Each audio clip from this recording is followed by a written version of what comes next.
My name is Jeff Quick. I'm the Director of Division of Resource Management for the Department of Corrections. This is the Architectural Engineering Office for the department.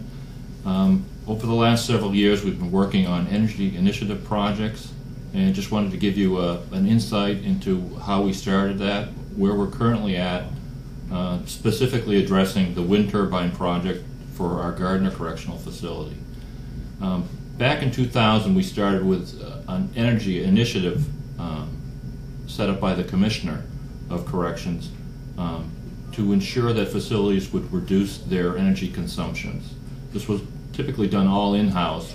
Our office would audit and monitor each facility from their utility bills to ensure that they were complying with the initiative. We still do that today. We still get reports monthly on what the energy usage is. But we wanted to take it a step further. So we began talking to the Division of Capital Asset Management. They're the state agency that administers all vertical construction projects in the state. And they have a program under Chapter 25A, which is the Energy Initiative Project for the state. And with that program, the money that you save from energy installations at a particular facility actually pay for that project. So you not only get infrastructure upgrades, but you get an energy savings as well. So our first project or projects that we initiated under that 25A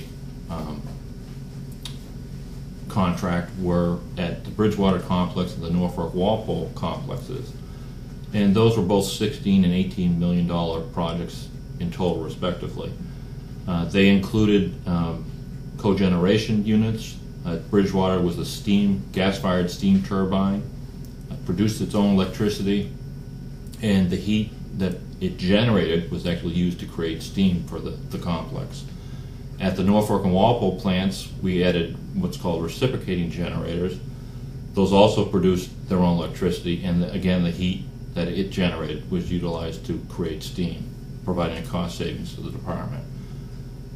From that, we've done some photovoltaic, which you'll see later on from a project manager that's overseeing that.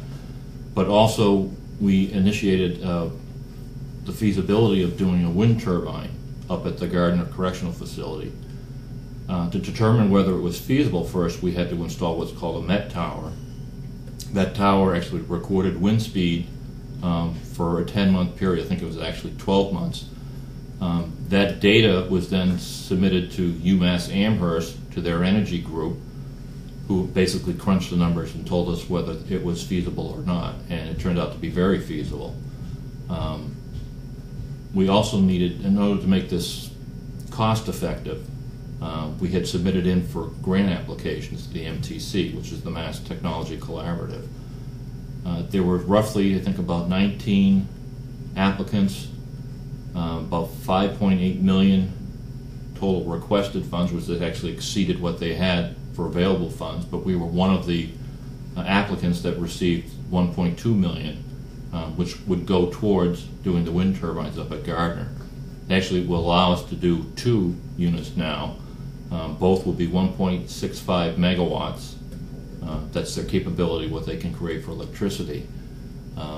Some of that will power the facility, their electrical usage.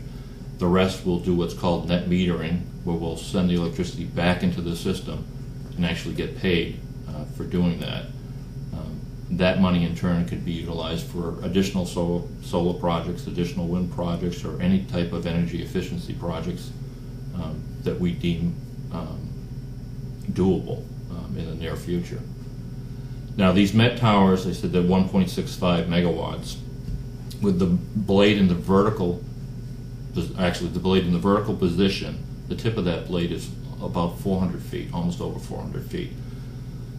In Gardner, we think that's probably one of the largest structures in Western Mass. That's equivalent to probably a 28-story building. That's how high it's going to be, and there'll be 2 of them. In addition to the wind turbines that we'll do, we're also looking to do additional energy initiative projects at Gardner, focusing on like their power plant, upgrading that to having more cleaner boilers, more efficient boilers, doing water conservation, adding devices to their plumbing fixtures to reduce water flow. So that's basically the extent of where we stand currently with the Gardner project. Right now, DCAM, Division of Capital Asset Management, is in the process of finalizing the RFP for that project.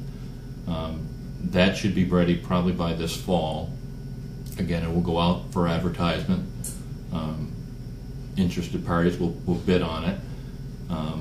There'll be a committee to review their responses to the RFP, and then a selection will be made. We estimate the construction process will probably take 2 years, and that's all dependent on the availability of these wind turbines, because they're in great demand at this point. But we estimated probably a 2-year project for construction and completion, which would bring us to probably 2012, when those will be up and running and we'll be generating our own electricity.